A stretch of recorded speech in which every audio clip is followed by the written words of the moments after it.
Hey everybody, and welcome to another StarCraft 2 commentary. I am vilePsY StarCraft, and I will be your host today with another StarCraft 2 commentary. I already said that part. I don't know why I said it twice, just because it felt right, okay? In the top left, we have my opponent Playgu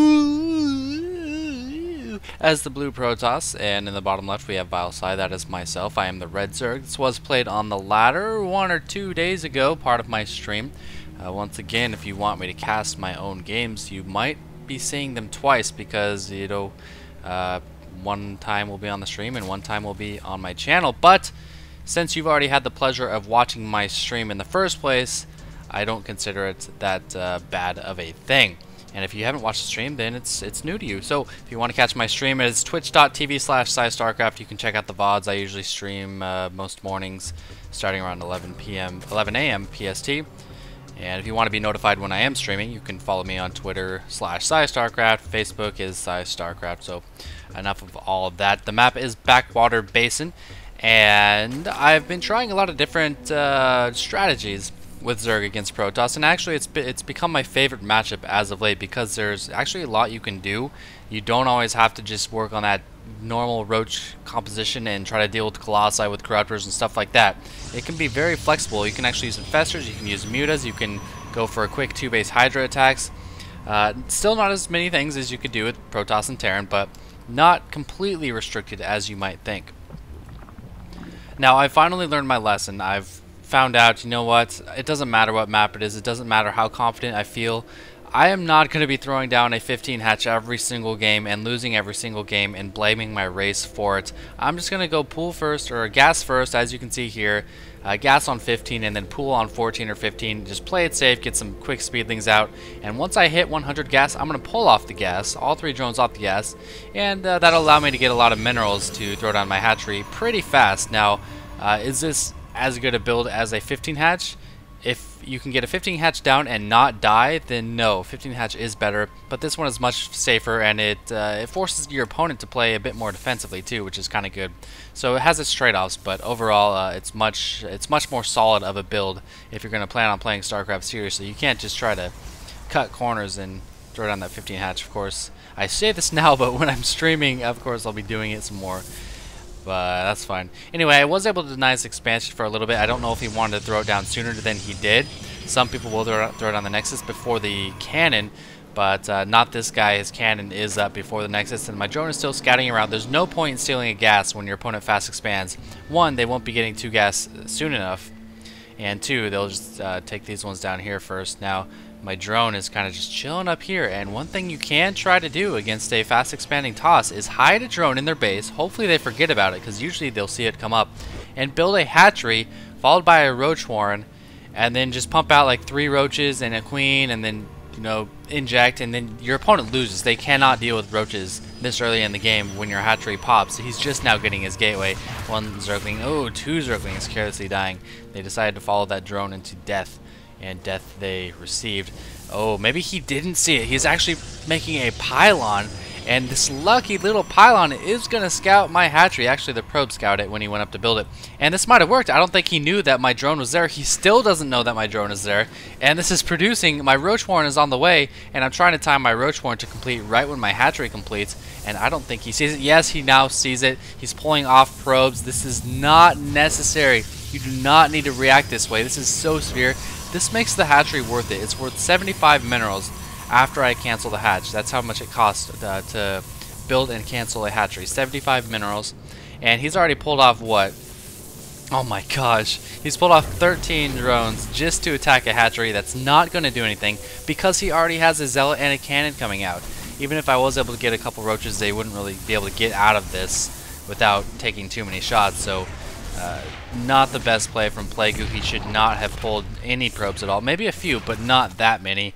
And that drone goes down. So I consider that a pretty good lead.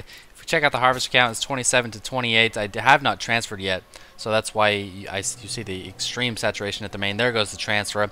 And my roach warren is going to be kind of useless right now. I don't want to follow up the roach warren by producing a bunch of roaches right now. Oh, Rodlings! No! They both took 2 hits, and they actually get out of there alive. These zealots look like they might be aggressive. This overlord needs to be careful, though. Cybernetics core time is approaching. You can see it right there. You do not want these to be out in the middle of the field. There it is now. It's running away like a fat ass. And I wanted just to pump drones at this point. You'll see I am surging out some Zerglings, if that even made sense. Because those two Zealots, if they're aggressive, they could actually pose a threat to me. And here they actually come in. I'm trying to get an inject off. Looks like he's not going to be testing the water too much. He knows how easily a Zerg can just pump out a bunch of units. And he did force me to make a lot of Lings. And these two Zealots, if they're microed properly, they can easily take down 8 Zerglings, especially if they're hugging some kind of cliff or some kind of edge to lower the surface area of those queens. So forcing those extra Lings was a good maneuver by him. Now he's running back, saving those Zealots, so well done there. If we check out the Harvesters, now 37 to 38, 40 to 38. And this is with non-stop drones, just non-stop drones. I did get quick gas. That's going to hurt your economy a little bit, but it's going to improve your tech. As you can see here, the layer has already completed. It completed around 8 minutes. That's a bit early, you know, compared to standard layer timings. And the Spire is going down, and of course Spire is extremely gas heavy, so I'm now mining off of all 4 geysers. Many Zerg players will actually only mine off 3 for a while, maybe take their 3rd base before they even get a 4th geyser. But in this case, because I'm going mutas, I'm going to be getting that quick 4 gas, 48 to 42 right now. And you can just continue to pump drones. I don't see anything aggressive right now. I tried to poke in and see what he was doing. All I could really see was the Cybernetics core and the gateway. He's got actually 4 more gateways on the way and a robotics facility. So a very standard build. Looks like he might go the Colossus route. Usually you'll see out of a robotics facility immediately an observer, just so you know what your opponent is doing. Common sense. 4 cannons actually. I don't know if he saw the Roach Warren. No, he didn't. So he's playing very defensively. And you know, I bet if I 15 hatched, he would not have this many cannons, because that's just how people's mind works. So he went 15 hatched. That means he's economical. He's not going to get cannons. So it looks like Playgu is going to move out. I don't know if he's actually going to try to attack with this. This force is quite small. If I just got a couple roaches, that would deal with it just fine. But as you can see, the Spire is complete. 6 mutas on the way, as well as +1 attack for Lings, +1 attack for Mutalisks. And looks like he might be approaching my 3rd base. 3rd base is now being taken. Cool thing about a Mutalisk build is it frees up a lot of minerals to take your extra bases because they are so gas heavy. Now you have to keep in mind, because they are so gas heavy, you might need a macro hatch to keep pumping out Lings. And also, your muta count isn't going to be that high. So he actually does blindly run into this hatchery, expecting the Zerg timings to be about now. And these sentries look a bit... Oh, they're out of position. He's going to take down 2 sentries. That was the only anti-air he had. And these Zerglings pushing away these additionally warped-in units. And now I'm running my Lings, and my mutas are just going to beat away on these Zealots. And he's got to be panicking right now. All these Zealots going to waste. He knew I had a heavy Ling composition, I guess, and... you know, these Zealots are supposed to try to deal with that, but now all he has is 3 Stalkers. Okay, 5 more Stalkers on the way. I'm going to have to flee with these mutas.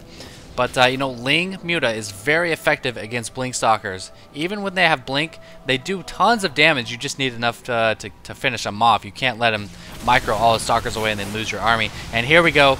3 Zealots against these Zerglings, and I'm trying to run these Zerglings into the Stalkers to take them down as soon as I can so my mutas have free reign, but these Zealots are just chopping them up like crazy. 5 more Stalkers warping in, and if we check out the production tab, I'm just continually getting Zerglings, getting mutas. I'm going to replace this expansion right here, and I'm spending fairly well considering the build right now, but I could use a macro hatch. That's something I really need right now, a macro hatch and an extra queen for all that larva that I'm going to need. So the composition from Playgu from now on should be very Sentry Stalker heavy. I'd like to see him get some Phoenix out of the Stargate. Looks like he is going to be going with Blink as well. Not going to be using that Robo facility anytime soon. He does not need any Colossi. He does not need any Immortals.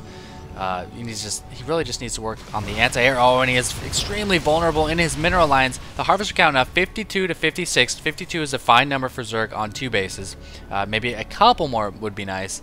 But as you can see here, I will be on 3 bases soon, so you don't have to worry too much about fully saturating both of your mains, your main and your natural, when you're going to get that 3rd base up. So as we can see here, I'm just being mobile with my mutas, trying to do what harassment I can, and forcing him to stay in his base. I've got both watchtowers, so if he does move out, I will see it, but forcing a Protoss to stay in their base while you expand to 3 base, to 4 base, etc. is very good, very, very good.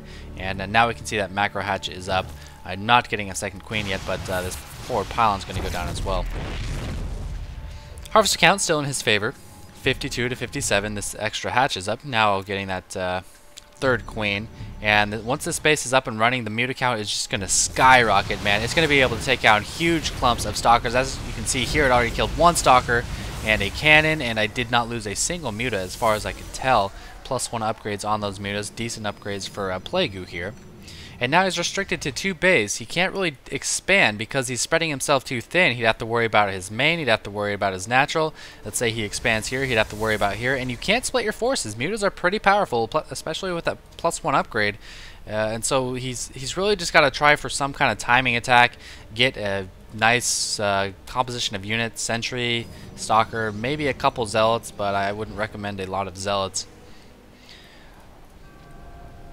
And see, he's just kind of turtling up for the time being. His expansion, or his main, is actually very vulnerable. He's got a couple stalkers. Okay, here we go. That's what I like to see. He's got Phoenix, which are pretty much the hard counter for Mutas. You have to micro them very well, especially against this number of Mutas, which can just one-shot Phoenix if they get too close. A second Roach Warren coming up. That's an accident. I totally forgot I created that first Roach Warren. And in come the Mutas, sniping that little probe.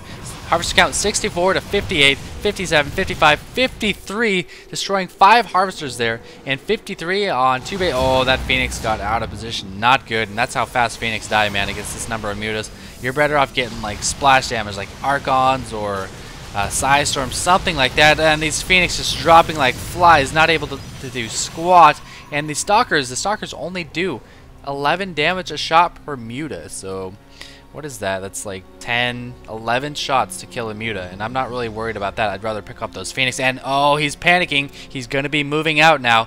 Lots of drones just surged out for me. 72 on 3 bases, so I definitely have an economic advantage. I have the Roach Warren ready. I don't have any speed in case I would need it, but that's a lot of Stalkers and Zealots, man. I don't know if I have enough Zerglings. It's a lot of Zerglings, though.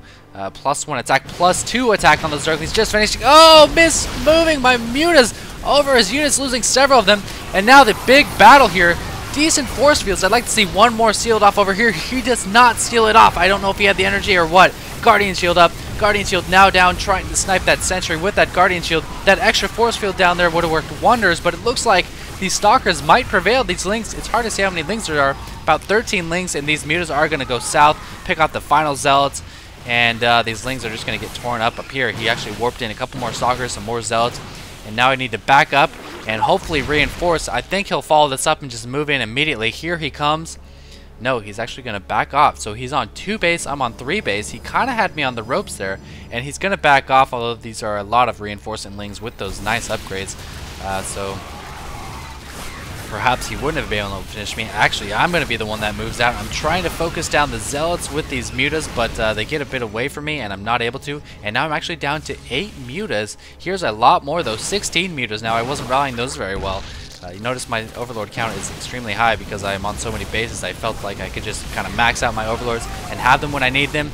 Now 17 Mutas with those +2 upgrades. That's going to increase the damage of their bounce as well. He's trying to warp in more Stalkers, but I don't know if he has a warp gate count. He doesn't even have the money either. He's only got 5, 6 warp gates on 2 base. He's trying to take his 3rd base up north, as you can see, and he's just not enough Stalkers, man. Mutas are so powerful. Stalkers are kind of the all-around unit against every unit.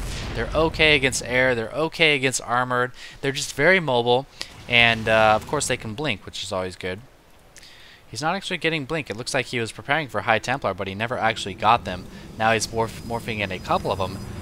Okay, and he's going to be using them for Archons, not for Psystorm. I don't know about that. I think Psystorm might be more effective. Against the composition I have now, both Archons and Psystorm would be pretty good. But Archons are a bit more clumsy. I mean, they have the potential to do absolutely nothing. I guess Psystorm does too, but you know, if you're a Master League Protoss, you're not really going to be missing a lot of Psystorms. I do deny his 3rd. My 4th is up. You can see I'm rallying a lot of drones there from my main, which is now mined out. My harvester count is 82. That's a perfect number. You don't need a lot more harvesters than that. And actually, you know, I'd prefer to take these geysers before my hatchery completes, so they're ready to be mined, but unfortunately I didn't have the foresight to do that.